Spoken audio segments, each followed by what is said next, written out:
التعلق. التعلق هو إنك تربط سعادتك وراحتك النفسية بوجود شخص معين في حياتك. يعني تحس إنك مش عارف تكون بخير من غيره، تبقى قاعد مستنيه يكلمك يطمنك يطبطب عليك، ولو ما عملش كده بتنهار، تحس إنك تايه وضايع ولا ليك أي قيمة. والتعلق على فكرة مش حب، الحب فيه حرية واختيار، لكن التعلق فيه خوف. خوف تفقد، خوف تبقى لوحدك، خوف ما تبقاش كفاية أصلا. أديك مثال يوضح لك يعني إيه تعلق ببساطة. تخيل إنك ماسك في شخص كأنه فوق نجاة، وكل ما يبعد عنك بتغرق أكتر، مع إنك عارف إنه مش بيساعدك تعوم أصلا، لكن أنت مش قادر تسيبه لأنك مش واثق إنك هتعرف تعوم وتعدله. هو ده التعلق. التعلق مش ارتباط بشخص، لكن ارتباط بوهم إنه المنقذ، وأنت أصلا طول الوقت قادر إن أنت تنقذ نفسك بس أنت نسيت. طب إزاي أحرر نفسي بقى من التعلق ده؟ اسمعني كده واحدة واحدة وركز في الخطوات اللي أنا هاخدها.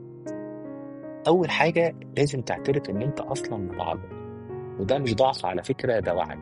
ساعات بنفضل نكابر ونقول أنا تمام وإحنا بننهار من جوه. قول لنفسك أيوة أنا اتعلقت وعايز أرجع لنفسي.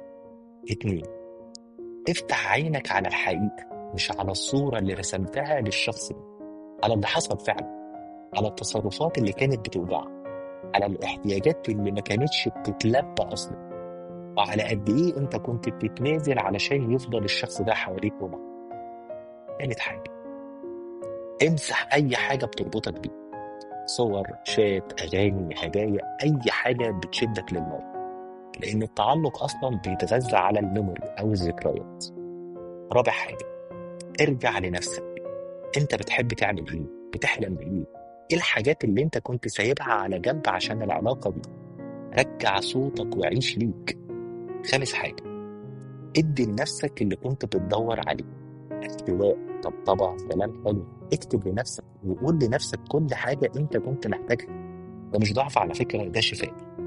آخر حاجة وسادس حاجة ودي المهمة، بص للعلاقة كأنك بتتفرج عليها من بره، واسأل نفسك أنت اتعلمت إيه.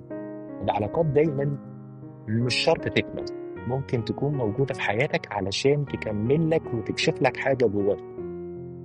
وافتكر إن أنت مش محتاج حد يكملك، أنت بس محتاج تفتكر إنك كامل من غير حد. التعافي بيبدأ من اللحظة اللي بتختار فيها نفسك، فاختارها كل مرة. سلام.